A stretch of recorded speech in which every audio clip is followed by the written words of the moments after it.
Jesus. E eu quero dizer uma coisa para você: o que ele disse, ele é mentiroso, mas quando ele disse, tudo isso eu te dou, porque a mim me foi dado, ele não estava mentindo. Ele poderia estar mentindo, pastor Ivone, em dizer que daria a Jesus, mas que quando ele disse que a mim me foi entregue, ele não estava mentindo. E um dia nós teremos uma aula e você vai entender o que o homem entregou a ele. Eu posso adiantar a você esta informação: entregou a ele o governo financeiro. Por quê? Porque foi o único Senhor que Jesus alertou o homem: ou você ama a mim e me obedece, ou você ama o dinheiro. O que é que foi entregue ao governo de Satanás? E como foi entregue, pastor? Estudaremos isso. Amém? De onde procedem as dívidas e julgos financeiros que há entre vós? Vejamos. De onde vêm tantas dívidas? Será que é só por causa do excesso de propagandas, da influência do ambiente, da filosofia que predomina no mundo hoje? Será que a única coisa necessária é um bom roteiro para sair das dívidas? Já que a maioria está simplesmente desesperada para encontrar uma saída? Se estivermos pensando em alguém que está prestes a perder casa, carro, reputação ou emprego por causa do descontrole das dívidas, certamente haverá um desespero muito grande para sair do jugo pesado que é as dívidas. Mas a verdade é que a maioria de nós convive bem com a situação, não especificamente com a ideia de dívida, mas com a atitude básica por trás das dívidas. A maioria faz o seu jeitinho, a maioria tenta da sua maneira. Sabe o que acontece? Só vai aumentando cada dia mais, porque eu estou tentando tampar 3 buracos com 2 pedras. Um membro aqui da igreja, e até pastor, ficou muito contrariado comigo, porque ele me pediu que eu pudesse ajudar ele a pagar o meu aluguel. Ele estava atrasado, já ia para o 2º ou 3º mês. Eu disse: que dia você pode restituir este empréstimo? Ele disse: tal dia. Eu digo: então vai lá e fala para o moço da sua casa que tal dia você paga ele. É que eu já prometi 2 vezes e eu não consegui. E quem disse que você já falou 2 mentiras vai cumprir comigo? Então, se o seu aluguel vai ser o 3º atrasado, eu também tenho aluguéis para pagar. Então nós vamos tentar pagar 3 aluguéis com 2 salários. Não tem jeito. Então paga 3 furos com 2 pedras. Então deixa o seu ir para o 3º e os meus continuem dias. Perdi o crédito e vou perder mais. Ou você toma vergonha de ser um crente genuíno, que obedece a Deus, vence a ganância, não anda segundo o espírito deste mundo, ou você vai ter que caçar outra casa de oração, porque essa aqui vai ficando pequena para a gente. Porque eu vou enchendo ela de ensino, eu vou enchendo ela da verdade, eu vou enchendo ela com os princípios de Deus. Você sabe que daqui a pouco a gente percebe que alguém está lá fora, não consegue mais entrar, começa assim, sentando no último banco. Mas logo que ele chegou, ele sentava no primeiro. O que afasta uma pessoa do primeiro banco para o último? A verdade que ela escuta do altar. Mas quando eu amo a verdade, eu saio lá de fora, eu saio lá do lixo, eu saio lá do monturo e venho correndo, e eu quero ficar no altar. Amém?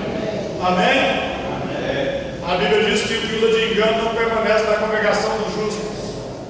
Todo devedor usou de engano. Pastor, foi um acidente. Ok, há uma exceção, mas na maioria devem coisas fúteis, que comprou, que adquiriu apenas para o seu próprio deleite.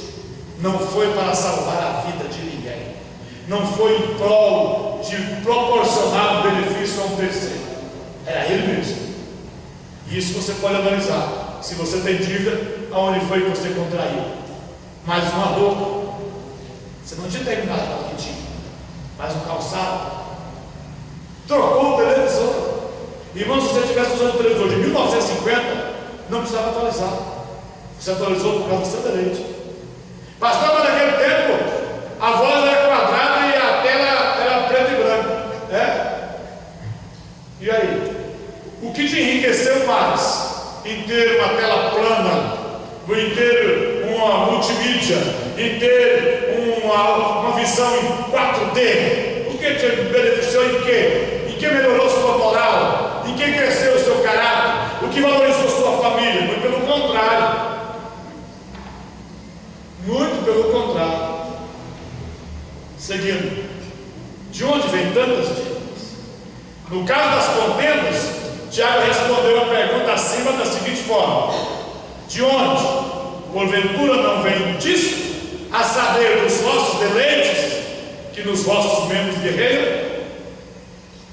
Esta resposta serve para a maioria das perguntas sobre a causa real dos problemas da igreja e da humanidade, e certamente coloca o dedo na origem de grande parte das dívidas, desde o orçamento doméstico de uma família modesta até o orçamento astronômico de empresas, municípios, estados e países.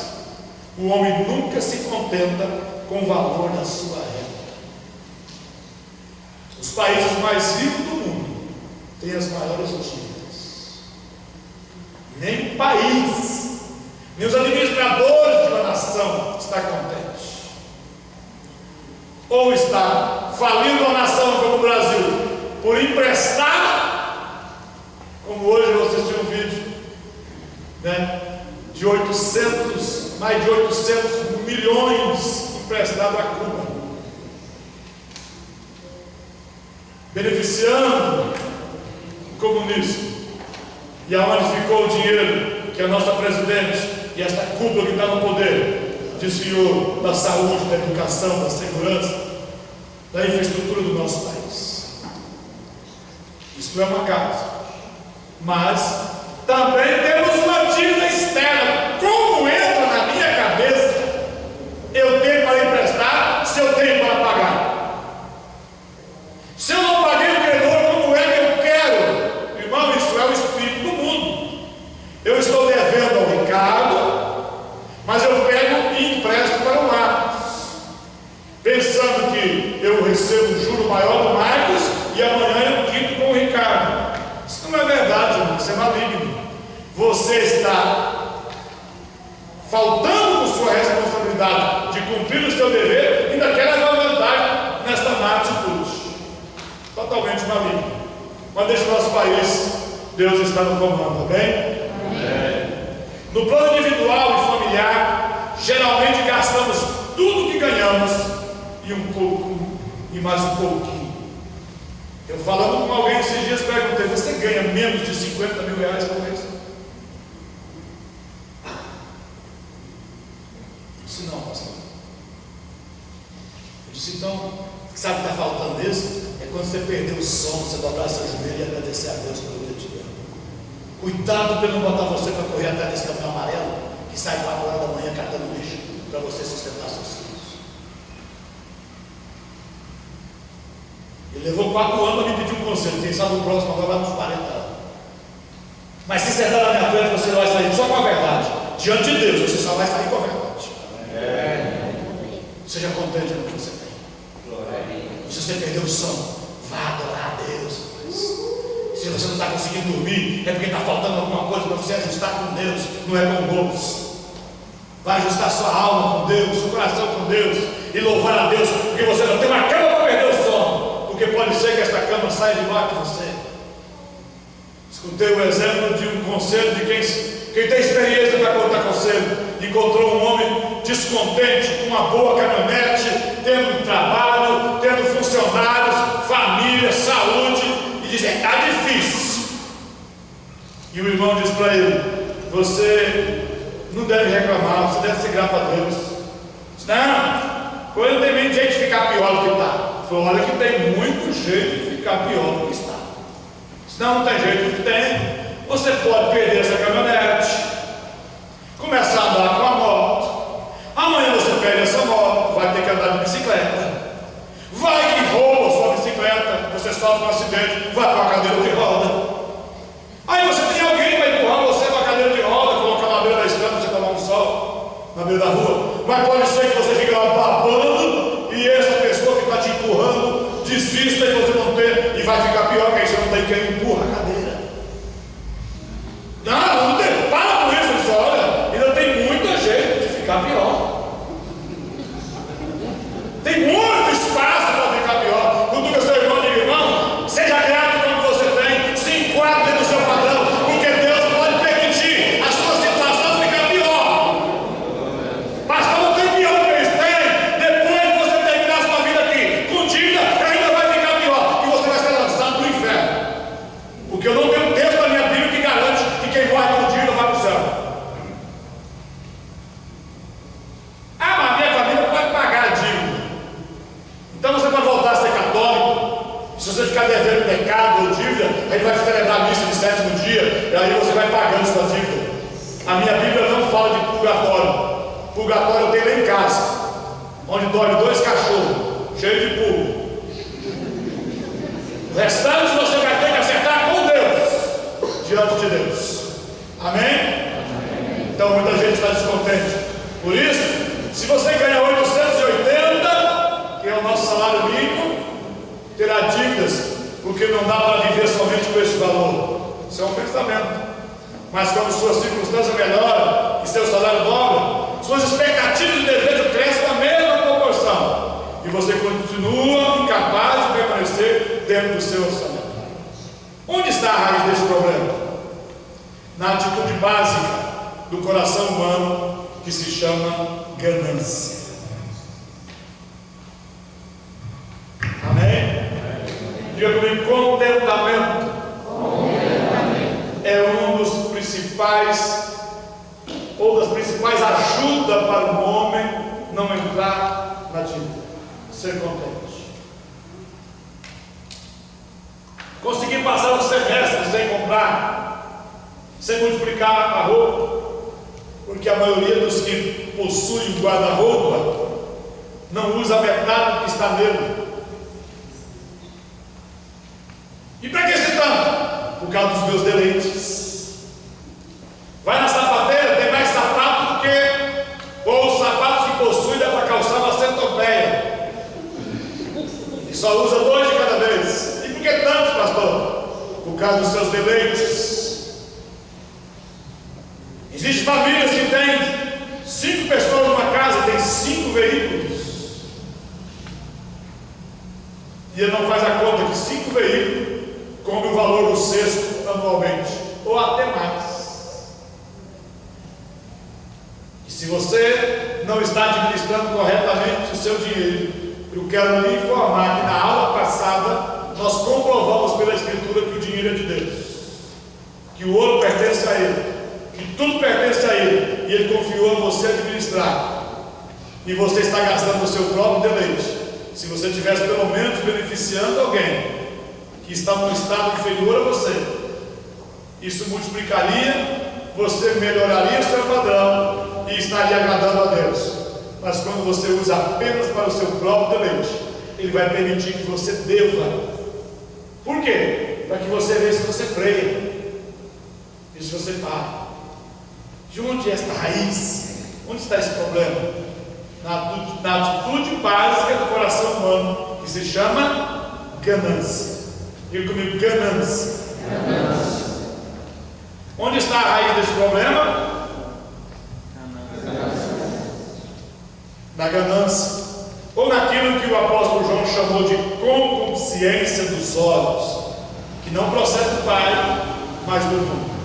Não ameis o mundo, nem o que no mundo há. Se alguém ama o mundo, o amor do Pai não está nele, porque tudo que há no mundo é ganância dos olhos, concupiscência da carne, ganância dos olhos e soberba da vida. Então, carnalidade, prostituição, fornicação, lascívia está na carne, a ganância está nos olhos e o orgulho na vida. 3 coisas que jamais você terá comunhão com Deus se você tiver: porneia, prostituição, fornicação, se você for ganancioso ou orgulhoso. No caso aqui, nós estamos tratando da ganância. De onde vem tantas dívidas? Da nossa ganância. Mesmo entre os cristãos, pouquíssimas pessoas identificam esta atitude como algo totalmente contrário ao Espírito de Jesus Cristo. Essa vontade de ter, quebrar regras, quebrar princípios, desobedecer a palavra, não cumprir com seus compromissos. Esse espírito não procede de Jesus Cristo. Alguns até conseguem estabelecer limites e entendem que não devem entrar em dívida para satisfazer seus desejos, mas em certa medida continuam escravos da necessidade de possuir, de obedecer aos seus impulsos. Ele não deve, mas ele gasta tudo que tem com os desejos que possui. Ele até conseguiu ficar dentro do seu padrão, não está devendo, mas ele gasta tudo o que ele recebeu, sem jamais ajudar o próximo, sem jamais ajudar a causa de Deus, sem jamais ter algo para investir no reino de Deus. Mas não estou devendo. Este instinto começa no coração desde criança. Preste atenção, pais. Esse instinto de ganância começa no coração da criança. Os pais que têm condições financeiras frequentemente alimentam esse desejo no coração dos seus filhos. Sente-se até frustrados ou condenados se não conseguem satisfazer a vontade do filho de ter mais um brinquedo, mais uma sandália, mais um produto supérfluo, mesmo que seja usando uma ou duas vezes e depois jogando no canto, por não prestar, por não representar mais novidades. Quem é que teve a oportunidade de dar uma bicicleta a um filho e o filho gastou a bicicleta? A maioria, o filho não gastou a bicicleta, já ganhou. A maioria não gastou o brinquedo que tinha, já recebeu outro. Então é responsável na nossa, minha e sua. E por quê? E eu posso falar isso com propriedade, porque eu nunca tive um brinquedo que eu quisesse. Eu fazia de latinha, de litro de óleo, de chinelinho, e a gente tinha vontade de vir na cidade para a gente conseguir juntar umas tampinhas de garrafa para fazer rodinha.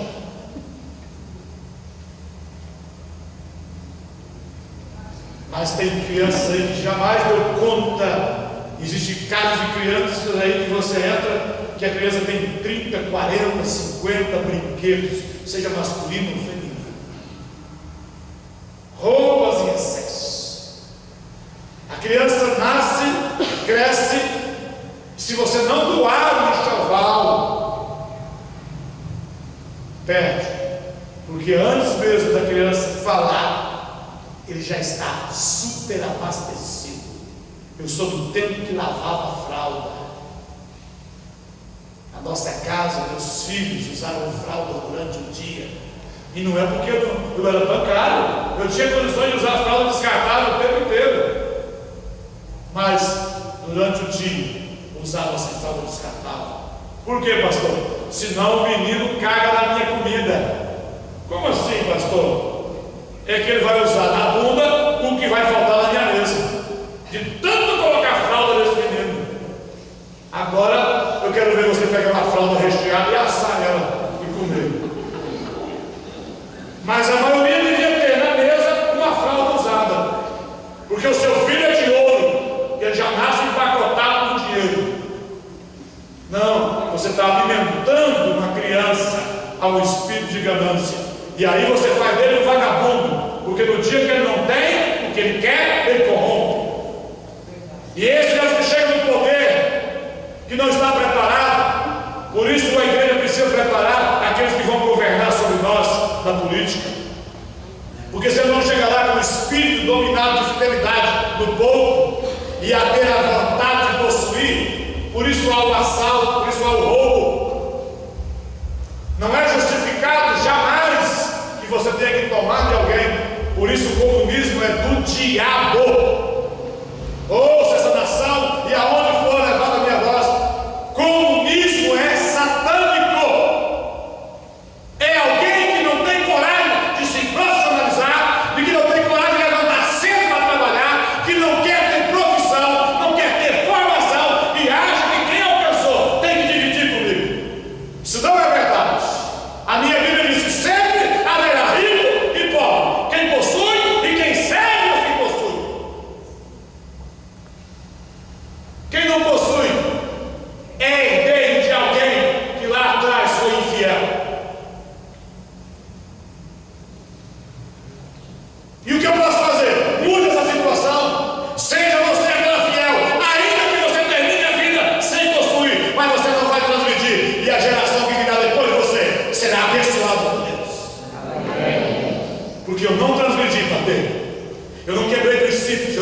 disse a Deus: eu não andei no curso do espírito deste mundo, ainda que eu não alcance, mas os meus filhos e os meus netos terão um legado de fidelidade de um homem de Deus que não transgrediu para ter, muito pelo contrário, tudo que Deus me dá dois, eu já estou dividido.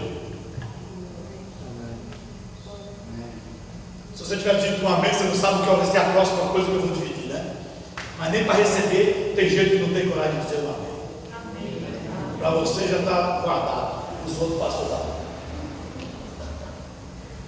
Sente-se frustrado por não dar ao filho o que ele queria. Mas você podia? Não, eu vou lá e compro, sem uma previsão de que eu vou dar conta de cumprir.